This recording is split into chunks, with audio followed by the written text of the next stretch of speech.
Hello, good evening. ಒಂದು ಕತೆ ಕೇಳಿ ನಂದು. ಸ್ವಲ್ಪ ವರ್ಷದ ಹಿಂದೆ ನಮ್ಮದು ಏನೋ ಒಂದು ಚಿಕ್ಕ ಪ್ರಾಬ್ಲಮ್ ಇತ್ತು, ಗೌರ್ಮೆಂಟ್ ಒಳಗೆ. So my uncle, very famous dentist, use to treat Deve Gowda. ನಾನು ಅವ್ರನ್ನ ಮೀಟ್ ಮಾಡಿದ್ದೆ. ಈ ಥರ ಇದೆ, ಚಿಕ್ಕದು, ಯಾರೋ ಒಂದು ಸ್ವಲ್ಪ ಮಾತಾಡಿದ್ರೆ ನಮ್ಮ ಪ್ರಾಬ್ಲಮ್ ಸಾಲ್ವ್ ಆಗುತ್ತಂತ.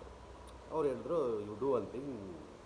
ಆವಾಗ ದೇವೇಗೌಡ ಅವರು C M, must been in the 90s, 94 hidden, 94, 95. ಅವ್ರು ಹೇಳಿದ್ರು, ಅವ್ರು ನಮ್ಮ ಟ್ರೀಟ್ಮೆಂಟ್ ಬರ್ತಾ ಇದ್ದಾರೆ, ಆವಾಗ 15 ನಿಮಿಷ ಬ್ರೇಕ್ ಬರುತ್ತೆ, ಆವಾಗ ಬಂದು ನೀವು ಫೈಲ್ ತಗೊಂಡು ಬಂದು ಅವರು ಇರ್ತಾರೆ, ನಾನು ಹೇಳ್ತೀನಿ, ನೀವು ಅವ್ರ ಹತ್ರ ಮಾತಾಡಿ. ನಾನು ಹೋದೆ, ಮಚ್ ಯಂಗದ್ ಓದಿ, 94 ಹೋದೆ, ಇಲ್ಲೇ ಎಲ್ಲೋ ಹತ್ರ. ಅವರು ಟ್ರೀಟ್ಮೆಂಟ್ ಎಲ್ಲ ಆಯಿತು. ಅವರು ಏನೋ ಒಂದು ಸ್ವಲ್ಪ ರಿಲ್ಯಾಕ್ಸ್ ಮಾಡ್ತಾಯಿದ್ರು. ಏನೋ ಹಂಗೆ ಅಂಕಲ್ಲು ಸ್ವಲ್ಪ ಮೊದಲೇ ಹೇಳಿದ್ರು, ನೋಡಪ್ಪ, ನೀನು ಇಂಗ್ಲೀಷ್ ಎಲ್ಲ ಬಿಟ್ಬಿಡು, ಅವ್ರ ಹತ್ರ ಸರಿ ಕನ್ನಡಲ್ಲಿ ಮಾತಾಡೋ, ನಿಮ್ಮದು ಇಂಗ್ಲೀಷ್ ಸ್ಟೈಲ್ ಎಲ್ಲ ನಮ್ಗೆ ಬೇಡ, ಅವ್ರ ಹತ್ರ ಕನ್ನಡ ಮಾತಾಡೋದು. ಹೋದೆ ಒಳಗಡೆ, ಅದೇ ಅವ್ರ ಚೇರಲ್ಲಿ ಕೂತಿದ್ರು.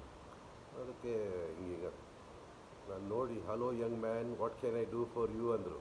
ನಾನು ಗಾಬರಿ, ಎಲ್ಲಿ ಕನ್ನಡ, ಅವರೇ ಇಂಗ್ಲೀಷ್ ಮಾತಾಡ್ತಾ ಇದ್ರು. ಆ ಥರ. Have a great day, bye.